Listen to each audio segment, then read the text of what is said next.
हे viewers, अस्सलाम वालेकुम। Welcome to my channel movie reveal. Movie reveal में द वॉकिंग डेड की 4 एपिसोड के साथ आपके सामने हाजिर हैं। और अगर आप पिछली एपिसोड्स मिस कर चुके हैं तो उसका लिंक डिस्क्रिप्शन बॉक्स में मौजूद है, उसे क्लिक करें और एपिसोड्स वॉच करें। So let's start the episode 4। Episode की शुरुआत एंड्रिया और एमी से होती है। ये दोनों बहनें हैं और अपने साथियों के लिए मछली पकड़ रही हैं। वो बातें करते हुए अपने बचपन को याद करती है। एंड्रिया कहती है कि फ्लोरिडा में इससे पहले इस तरह के बुरे हालात नहीं हुए क्योंकि इनके वालिदैन उसी जगह के रहने वाले थे और इनके ख्याल में फ्लोरिडा में अभी ज़ोंबी अटैक नहीं किया गया होगा।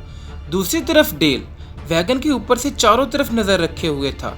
वो जिम को देखता है जो खुदाई कर रहा था। फिर रिक और उसके साथियों को दिखाया जाता है जो इसी शॉपिंग मॉल की छत पर खड़े हुए थे। वो देखते हैं कि मर्ली ने आरी से अपना हाथ काट लिया है और वहां से भाग गया है। डैरल गुस्से से अपनी क्रॉसबो टी डॉग की तरफ करता है, लेकिन रिक भी अपनी बंदूक इसकी तरफ तान लेता है और क्रॉसबो नीचे करने को कहता है। इसके बाद वो सब मर्ली को खून का पीछा करते हैं। दूसरी तरफ डेल जिम के पास आता है जो जमीन में घड़े खोद रहा था और डेल के पूछने के बावजूद भी इसकी वजह नहीं बताता।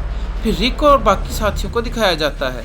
वो देखते हैं कि मर्ली ने एक हाथ कटा होने के बावजूद रास्ते में आए ज़ॉम्बीज को मार दिया है। डैरल कहता है कि मेरा भाई बहुत ज़्यादा खतरनाक है। फिर वे एक टूटी हुई खिड़की को देखते हैं और सोचते हैं कि शायद मर्ली यहाँ से फरार हुआ होगा। फिर दोबारा कैंप को दिखाया जाता है जहाँ जिम को देखने बाकी लोग भी वहाँ आते हैं। शेन जिम से पूछता है कि तुम ये गड्ढे क्यों खोद रहे हो, पर जिम फिर भी कुछ नहीं बताता और अपना काम जारी रखता है। शेन ज़बरदस्ती इसको रोकता है और कहता है कि तुम्हें कोई कुछ नहीं कहेगा। फिर जिम कहता है क्या तुम मुझे भी एड की तरह मार दोगे। जिम इस वक्त अपनी बीवी और बच्चों को याद करता है और सबको बताता है कि ज़ॉम्बीज इसकी बीवी और बच्चों को खाने में मसरूफ थे, जिसकी वजह से वो वहां से भागने में कामयाब हुआ था। दूसरी तरफ रिक अपने साथियों के साथ एक ऑफिस में होता है। ग्लेन टेबल पर एक नक्शा बनाते हुए कहता है कि हमें गन्स वाले बैग को लाना होगा और कहता है कि रिक और टी डॉग स्टोर की दूसरी तरफ जाएंगे जबकि वो बैग उठाने जाएगा और डैरल गेट पर रहेगा।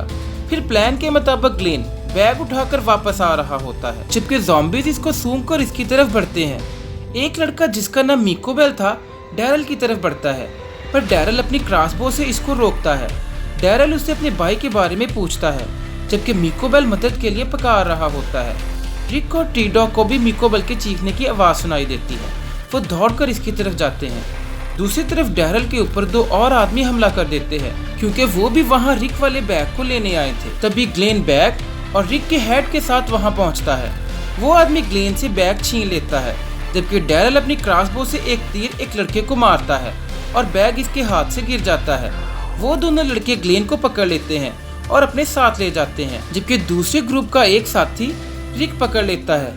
इसके बाद रिक इस लड़के को लेकर इनके अड्डे पर जाते हैं और ग्लेन को छोड़ने का कहते हैं, मगर इस ग्रुप का लीडर साथ में गन्स का बैग भी मांगता है, मगर रिक गन्स देने से मना कर देता है।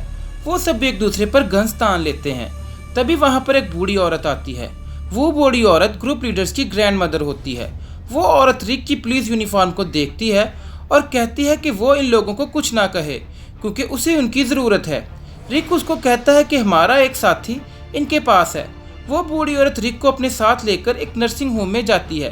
रिक वहाँ देखता है कि वहाँ बहुत सारे बूढ़े लोग मौजूद हैं। रिक ग्रुप के लीडर को एक साइड पर ले जाता है और इसको कहता है कि इसकी गलती की वजह से कई बेगुनाह लोग मर सकते हैं। इसके बाद रिक कुछ गन्स इस ग्रुप को दे देता है। इसके बाद वो ग्लेन को लेकर वापस ट्रक की तरफ जाते हैं। तभी उन पर इंकशाफ होता है कि उनका ट्रक गायब है। इनका शक मर्ली पर जाता है कि शायद वो ट्रक लेकर भागा होगा। फिर वो पैदल कैंप तक जाने का फैसला करते हैं जबकि दूसरी तरफ कैंप में सब लोग डिनर कर रहे थे। तभी वहाँ ज़ॉम्बीज का अटैक हो जाता है। ये देखकर सब खौफजदा हो जाते हैं, पर शेन ज़ॉम्बीज को मारने लग जाता है, मगर ज़ॉम्बीज की तादाद बहुत ज़्यादा थी और वो कैंप के कुछ लोगों को काट लेते हैं, जिनमें एंड्रिया की बहन एमी और कैरल का शौहर एड भी थे। ये देखकर एंड्रिया एमी की तरफ भागती है। फिर रिक अपने साथियों समेत वहाँ पहुँच जाता है और वो सब मिलकर ज़ॉम्बीज को मार देते हैं। इधर एमी की मौत हो जाती है जबकि बाकी लोग गमगीन होते हैं। तब जिम कहता है कि मैंने ख्वाब में ऐसा ही कुछ देखा था और इसी के साथ एपिसोड खत्म हो जाती है। तो व्यूअर्स, ये थी द वॉकिंग डेड की 4 एपिसोड।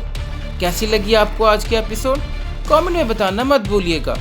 इसकी नेक्स्ट एपिसोड देखने के लिए हमारे चैनल मूवी रिवील को सब्सक्राइब करें और बेल आइकॉन को प्रेस करना मत भूलिएगा ताकि इसकी नेक्स्ट एपिसोड सबसे पहले आप तक पहुंच सके। Stay with us, thanks for watching.